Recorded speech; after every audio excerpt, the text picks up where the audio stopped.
આજે તો આપણે પહોંચી ગયા આપણી કોલેજ શા માટે એ તો તમને ખબર જ છે કે તમારા બેન જાય છે કામ ઉપર, એટલે કામે તો જવું જ પડે ને. આપણે પહોંચી ગયા કોલેજે એટલે પછી આપણે જે રોજનું કામ હતું ને એ કામ પહેલાં કરવાનું હતું ને કચરા પોતા પછી કરવાના હતા. તો રોજનું કામ શું હતું કે જો મારા ચકલાઓને મારે આવી રીતે રોટલાના બટકા નાખવાના હતા. તો મેં આખી પાળી ઉપર રોટલીના નાના નાના ગોળ કરી અને નાખી દીધા. અને અમારા જે સિક્યુરિટી ગાર્ડ ભાઈ છે ને એને ઘઉંને ચોખા નાખી દીધા. અને પછી એણે પાણીની છે ને આ ડીશ ભરી લીધી. મને કે મીનાબેન મેં આજે ડીશ ભરી છે. મેં કીધું કાંઈ વાંધો નહીં, ધોઈ નાખી? તો કે હા. અને પછી અમે અંદર જતા હતા કોલેજમાં કામ કરવા.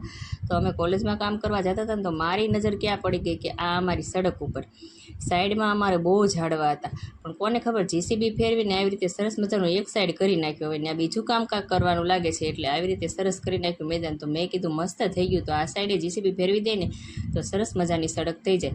અને પછી આપણે અંદર કોલેજની અંદર જઈને ઓફિસની અંદર જઈને આપણે ખોલી નાખ્યું ફ્રીજ. કેમ કે આપણે પાણી પીવા માટે આ બાટલો મૂકવાનો હોય ઠંડો કરવા.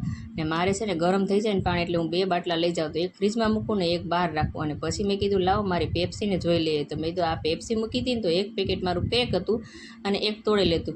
મેં કીધું કાંઈ વાંધો નહીં, તોડી લીશે. નહીંતર મારે તોડીને મૂકવી પડે કારણ કે પછી છે ને ઠંડી ન થાય. ને પછી આપણે ઉપરના માળે વયા ગયા. ત્યાં જઈને આપણે ખોલી નાખ્યો લોક ખોલીને રૂમમાં કચરા પોતા કરવાના હોય એટલે પછી તાળું તો ખોલવું જ પડે. કારણ કે ઉપર માળે છે ને હું તાળા ઝાઝા ભાગે ખોલું. ભાઈ નીચે હોય એટલે હું એમ કહું તમે રહેવા દો, તમારે ચડવું નથી. પછી આપણે ખોલી નાખ્યો આ રૂમ. અને પછી આપણે છે ને હાંજ પડી ગઈ, કામ બામ કરી લીધું ને બધું પતાવીને આપણે આપણા દીકરા લેવા આવી ગયા.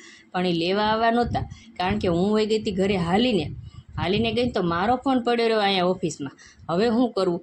ઘરે ગયા ને પછી યાદ મેં કીધું ચાલ ભાઈ લે, મારો ફોન પડ્યો છે. ને પછી અમે અહીંયા આવ્યા તો સારું થયું કે તાળા તો મારી નહોતા દીધા કારણ કે સિક્યુરિટી ગાર્ડ હોય એટલે તાળા ન લાગી જાય. એટલે પછી આપણે લઈ લીધો ફોન ને આપણે જવાનું હતું ઘરે.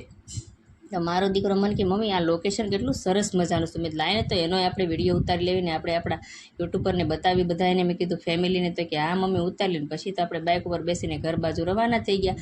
અને આગળ આવતા હતા ને તો જો આ બીજી આઈટીઆઈ છે. આ આઈટીઆઈ છે છોકરાઓની ને હું જ્યાં છું ને એ છોકરીઓની છે. ને પછી આપણે ઘરે આવીને હતા એના એ ગેટઅપમાં આવી ગયા નાઈને ગાઉન પહેરીને.